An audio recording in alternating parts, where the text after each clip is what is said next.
Wahai pemburu keadilan, masih belum lelahkah ingin mengungkap sebuah misteri di malam beku dan bengis itu?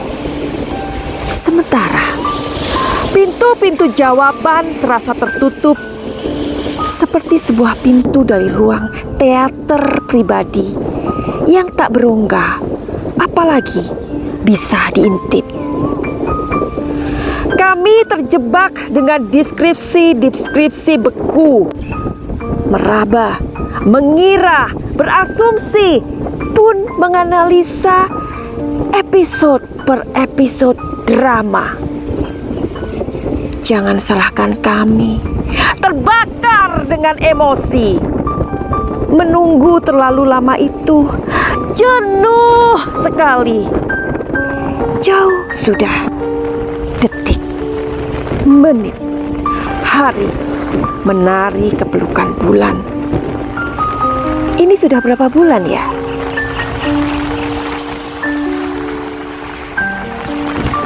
Tolonglah penguasa keadilan, tolonglah, berilah navigasi agar tombak-tombak keadilan tidak lumpuh dan tuli.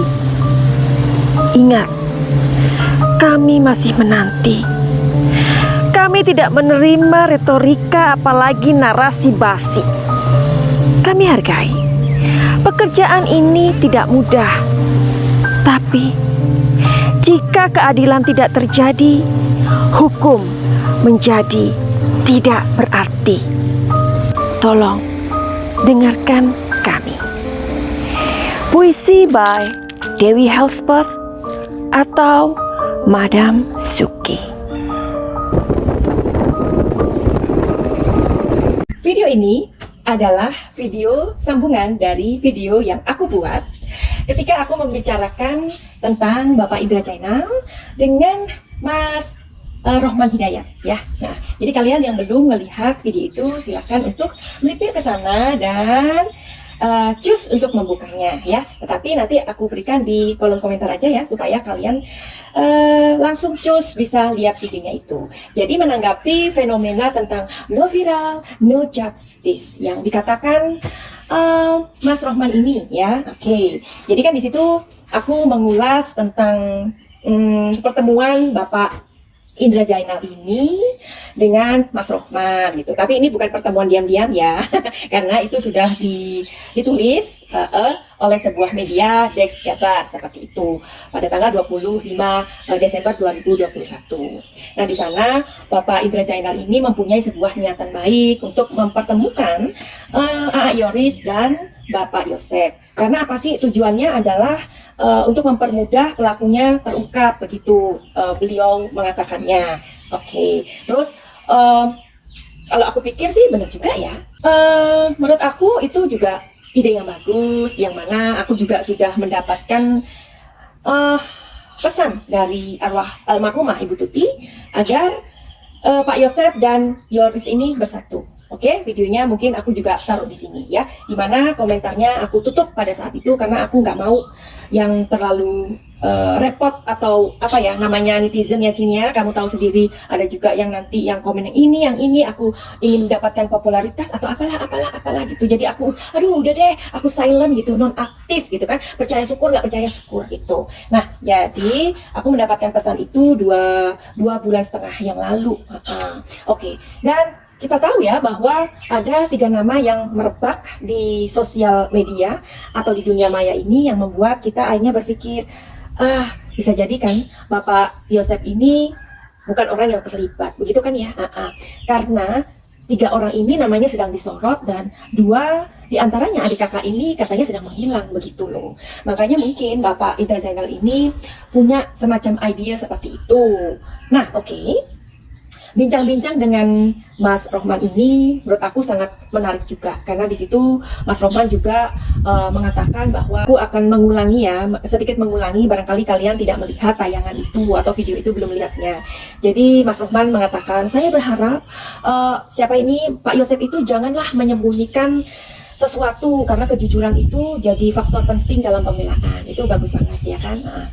Terus Mas Roma juga mengatakan kalau ternyata klien saya itu benar, berarti kan selama ini kita meyakini adalah benar. Tetapi jika ternyata hasil penyelidikan dari polisi itu berubah, ternyata klien saya itu tidak benar secara profesi, saya akan tetap bertanggung jawab. Ini, aduh, pokoknya gentle banget deh Mas Rohman kali ini. Jadi kita mau ya sebagai pengacara itu menjadikan sebuah memberikan statement-statement yang menyejukkan, iya nggak Cin? Iya. Nah, jadi aku juga waktu itu I put my question there in video sebelum ini juga tentang apakah Pak Indra Jainal itu sebenarnya niatnya itu apa? Nah, di video yang di sana tuh. Terus apakah Mas Rohman itu tulus dengan pernyataan-pernyataan yang seperti itu? Aku juga sudah memberikan jawabannya di sana. Jadi cus kalian yang belum tahu segera ke sana. Nah, ada satu pertanyaan yang aku pending waktu itu.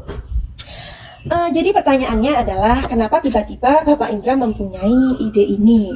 Oke, kita mau cari tahu ya Cin ya. Sebenarnya apa sih Bapak Indra Jainal ini kenapa punya ide seperti itu? Kenapa nggak dari 2,5 bulan yang lalu ide ini terpikirkan? Ya kan, padahal aku sudah membuat videonya berdasarkan dari pesan dari almarhumah, ya kan? Nah, kenapa baru sekarang? Apakah karena kemunculan 3 nama itu? Kita mau cari tahu ya. Oke, sebentar ya. Oh my god, ini kenapa kok terbang semua? Oke, kasih aku waktu ya Cin ya. Kenapa tiba-tiba Bapak Indra, berarti ada 5 kartu ya? 5, ini tadi 10, 5 kartu. Yang satu jatuh. Oke, sekarang waktunya untuk membaca. Yuhu! Apakah kalian sudah memastikan kalau kalian sudah like atau mensubscribe aku? Yang udah subscribe jangan di-subscribe lagi, nanti jadinya unsubscribe ya. Oke. Jadi kartu ini adalah The Fool. The Fool itu adalah sebuah tragedi atau ini mayor ya. Mayor arkana itu energinya sangat-sangat besar sekali. Jadi ini artinya adalah chaos. Chaos. Dan ini kartunya energinya adalah menerima. Ya, menerima, dan ini adalah tragedi yang sedang terjadi. Jadi kasus perampasan nyawa ini benar-benar membuat Bapak Indra Jainal ini sudah kayaknya udah capek banget. Ternyata bukan kita aja yang capek, tetapi Bapak Indra juga merasa sangat-sangat capek, ya. Karena di sini masih ada misteri yang sangat besar. Beliau aja nggak tahu gitu loh. Selaku kades. Beliau aja nggak tahu gitu loh, karena pemainnya ini atau pelakunya ini sangat pintar, ya. Dalam arti pastinya Bapak Indra ini kan mengenal atau orang-orang itu pelakunya ini atau tersangkanya ini kan tahu, tetapi mereka adalah orang-orang yang pintar bersandiwara, itu. Jadi kan abu-abu semuanya. Jadi menurut Bapak Indra Jainal, karena kasus ini masih abu-abu, kenapa nggak berusaha untuk menyatukan kedua belah pihak ini, ya? Jadi kalau kita memang karena kasus ini masih diselimuti oleh misteri, Bapak Indra Jainal berpikir, kenapa enggak menyatukan Pak Yosef dengan Yoris? Siapa tahu pelakunya akan terkuak. Karena akhir-akhir ini sudah ada 3 orang yang menjadi sorotan, begitu. Jadi beliau mengajak, ini sharing ya, mengajak Bapak Yosef dan Yoris ini untuk bersatu. Nah, ini sudah mulai pendekatan ke sana. Padahal aku sudah membuat videonya ya. Jadi aku kan belum tahu tuh. Tetapi ada upaya untuk mendekatkan kedua orang yang saling tuding ini gitu. Jadi kita lihat aja ya. Semoga ini terkuak dengan ide yang baik ini bisa jadi akan ketemu. Aduh, aku tuh merasa gini loh.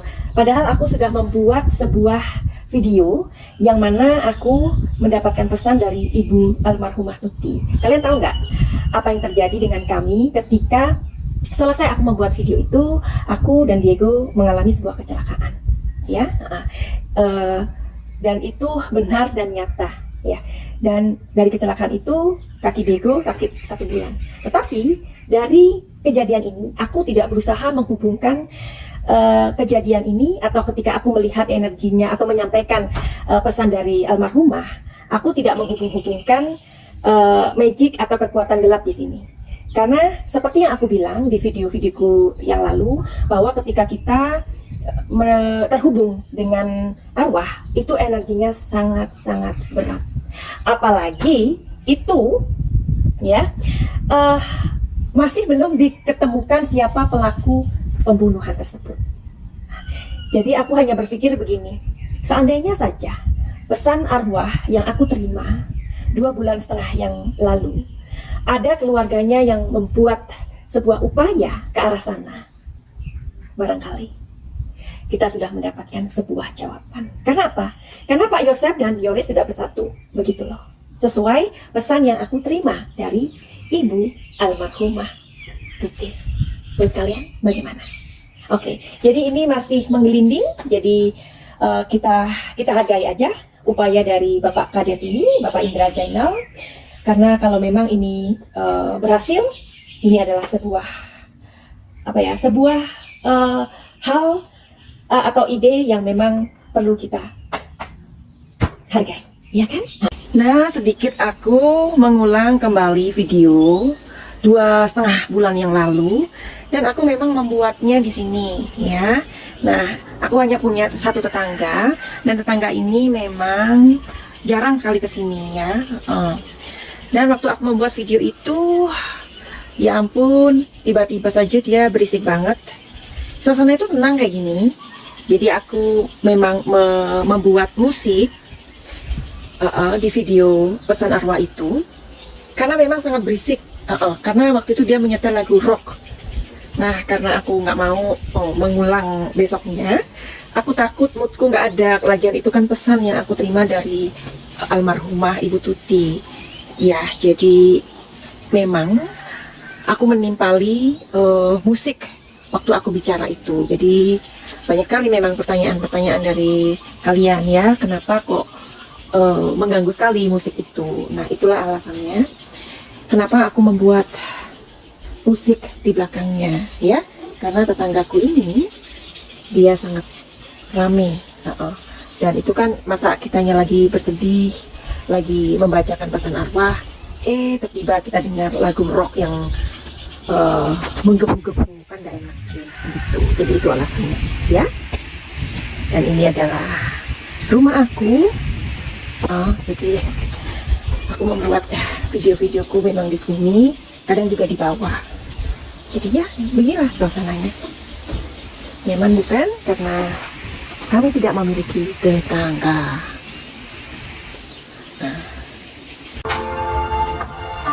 Bu Tuti mengatakan atau berpesan kepada Yoris dan keluarganya, sudahi bersih tegang, ya, karena di sini akan terlihat siapakah pelakunya. Karena Bu Tuti melihat dan merasakan polisi sudah sangat luar biasa ingin membantu masalah ini. Ya, dan bahkan juga Bu Tuti sudah merasakan energi dari orang-orang seperti kita ini yang memberikan banyak cinta melalui doa, ya. Dan pesan Bu Tuti selanjutnya kepada Yoris,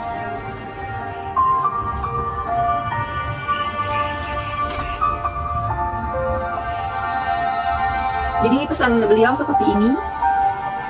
Mudah-mudahan Yoris mendengar, ya. Atau barangkali ada yang menyampaikan, itu mungkin bagus juga. Karena channelku ini kan channel kecil, ya, dibandingkan orang-orang lainnya, pasti apalah hatinya, ya.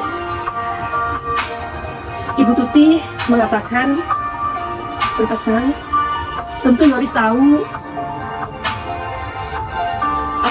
saat istilahnya membangun yayasan ini dimulai dengan tidak ada apa-apa. Bu Tuti meluangkan waktu, tenaga, pikiran yang tidak biasa. Selayaknya kalau kita ibaratkan, beliau pacu dirinya untuk memiliki sebuah energi atau power, bahwa beliau sangat ingin membuat yayasan itu menjadi besar karena beliau sadar ada banyak sekali orang yang harus dinafkahi, dan ibaratnya ladangnya ya yayasan itu gitu ya. Yoris lebih tahu ya bagaimana sang bunda ini melampaui semua itu bukannya hal mudah. Bahkan ada saat-saat di mana beliau menahan lapar. Beliau tidak bisa makan, beliau sangat ngirit-ngirit as long as anak-anaknya saja atau keluarga terdekatnya yang bisa makan. Dan Ibu Tuti seringkali tirakat. Begitu ya Mas Yoris ya. Karena ini gambar ibu, gambar mama ada di sini ketika beliau membawa sebuah tempat makan, tapi tempat makannya itu kosong. Artinya beliau lama juga menunggu sebuah hasil gitu loh. Sama seperti intuisi aku mengatakan beliau juga jarang makan gitu. Puasa itu kan tidak hanya menahan lapar, tidak hanya menahan dahaga, tapi lebih ke tirakat. Itu pengertian puasa menurut aku. Karena juga puasa itu adalah menahan dirinya untuk mempunyai sesuatu yang belum waktunya ya. Kalau saja beliau saat-saat ini dengan berkembangnya yayasan, beliau bisa membeli mobil untuk anaknya Amel, almarhumah juga, ataupun barang-barang lain, itu sebenarnya adalah sebuah properti yang sewaktu-waktu bisa dijual kalau membutuhkan uang. Itu ada bisikan dari aku saat ini aku ngomong ya, ada bisikan ke situ. Jadi sebenarnya barang-barang yang beliau beli itu sebenarnya adalah sebuah properti yang bisa dengan mudah nanti dijual jika nanti dibutuhkan ya. Dan pesan Ibu Tuti almarhumah kepada Yoris agar supaya yayasan ini tetap untuk diperjuangkan ya Mas Yoris ya. Karena di sini ada sosok ibu atau mama yang sedang back to you ya. Back to you artinya memohon kepadamu agar supaya nanti setelah selesai ini semua sudah diketahui siapa pelakunya, tetaplah bekerja dengan energimu, dengan semangatmu, dengan rasa percayamu, dan libatkan orang-orang yang memang pada saat ini kamu lebih tahu siapa orang yang mendukung kamu ya. Karena ketika kita mempunyai masalah, orang-orang yang mendekat itu sebenarnya adalah sahabat kita. Mereka sebenarnya adalah keluarga kita, siapapun mereka. Bisa jadi mereka bukan dari lingkungan keluarga, tapi orang-orang yang memang sengaja dikirim oleh semesta atau dikirim oleh Tuhan, bahwa orang-orang itu ada pada saat kamu merasakan kesedihanmu saat itu. Oke? Oke, jadi ini adalah pesan Bunda kepada Yoris. Dan terakhir sebelum aku menutup video ini,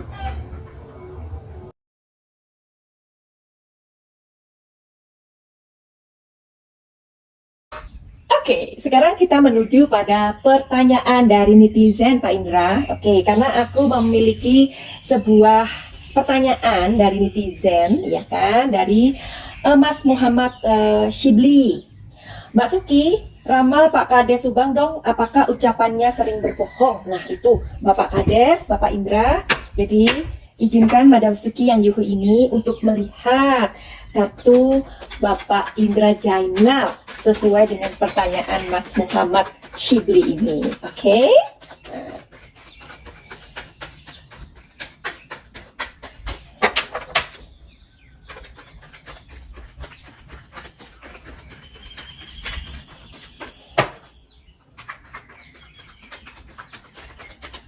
Oke, aku pikir cukup ya. balik.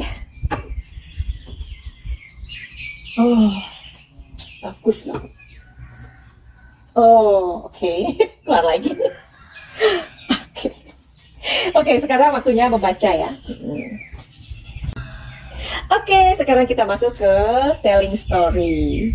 Pak Indra Jaina jangan deg-degan ya. Karena ini pertanyaannya, Mbak Suki ramal Pak Kades Subang dong, apakah ucapannya sering berbohong? Nah, itu loh. Jadi Pak Indra, ayo tarik nafas. Breathe out. Breathe in. Breathe out. Nah, begitu. Sambil ngopi boleh, Pak Indra ya. Oke. Jadi di sini memang ada kartu tentang politik. Oh, mana tadi? Oke, this one. Oke. Ini artinya politik atau strategi, ya. Tetapi di sini kartu awal muncul adalah possibilities. Oke. Ya, possibilities. Nah, di sini kartu ini mengatakan atau energinya mengatakan ada sebuah atau banyak sekali kemungkinan-kemungkinan yang harus dipikirkan secara matang ketika diucapkan oleh orang-orang yang mempunyai, kita tahu ya, Pak Kades ini profesinya atau jabatannya apa? Kan sebagai seorang Kades ya, sebagai seorang kepala desa. Oke. Tentu saja apa yang dikatakan oleh Bapak kepala desa itu harus dipikirkan masak-masak. Ya, karena jika tidak akan diambil sebuah peluang atau banyaklah ya kita tahu bahwa ucapan-ucapan itu bisa jadi bumerang atau bisa dimanfaatkan atau politisir ya kan, atau digunakan oleh pihak-pihak tertentu. Nah, ucapan-ucapan dari orang-orang yang memiliki sebuah jabatan atau kedudukan pastinya itu gak mudah memang ya. Makanya ada sebuah kesan bahwa kata-kata atau statement-statement beliau ini berbohong atau mempunyai sebuah kepentingan. Padahal sih aku merasa tidak. Karena kartu ini keluar ya. Kartu ini keluar menandakan apa? Bahwa beliau ini harus pandai-pandai melihat sebuah sebuah timing ya. Kalau kita ngomong sama orang yang the right man ya, the right time in the right place, ini adalah sebuah hal yang bagus ketika kita mengatakan pada orang yang tepat, waktu yang tepat, pada tempat yang tepat. Nah, tetapi untuk masalah kasus Subang ini, Bapak Jainal Indra ini posisinya itu yang seperti aku katakan bahwa beliau ini begitu kewuh ya. Satu sisi beliau ini masih saudara dengan Bapak Yosef. Satu sisi di sini beliau ini paman dari Mas Yoris. Jadi bingung gitu loh. Barangkali memang ada statement-statement beliau ini yang dirasa kita itu enggak, aduh orang ini kok ini ya. Ya itu pastilah ya, wajar saja. Seperti aku pernah bilang bahwa kita nggak akan pernah mungkin menutup mulut semua orang. Yang bisa kita lakukan adalah menutup kedua belah telinga kita, karena kita mempunyai dua tangan, kan gitu ya. Sama seperti Bapak Indra ini. Jadi kondisi beliau atau statement beliau ini sesuai dengan tempatnya aja gitu loh. Karena beliau nggak mungkin untuk terlalu berpihak kepada Yoris. Nanti pastinya dari pihak Pak Yosef ada hal-hal yang gimana ya, beliau ini condong kalau nanti beliau ini dekat dengan Bapak Yosef atau ketemu itu aja udah disorotin ya kan. Nah ini kan ada pertemuan Bapak Indra dengan Mas Hotman. Nah nanti gimana lagi nih, pastinya ada aja gitu. Nah di sini tetapi kita harus yakin bahwa Bapak Indra Jainal ini saat ini sedang mengupayakan sebuah solusi, karena kartu ini keluar artinya adalah ordinariness. Jadi beliau ini saat ini berpikir supaya masalah ini cepat kelar gitu aja deh. Jadi ini yang beliau upayakan dengan cara beliau. Jadi kita mesti tahu juga, mengerti. Gini sayang, aku pernah membaca sebuah artikel itu mengatakan bahwa pendapat orang bijaksana itu kadangkala memang pelin-pelan ya. Karena ketika orang bijaksana itu bertemu dengan si A, si B, si C, si D dengan masalah yang sama, orang bijak tidak akan mengatakan komentar yang sama.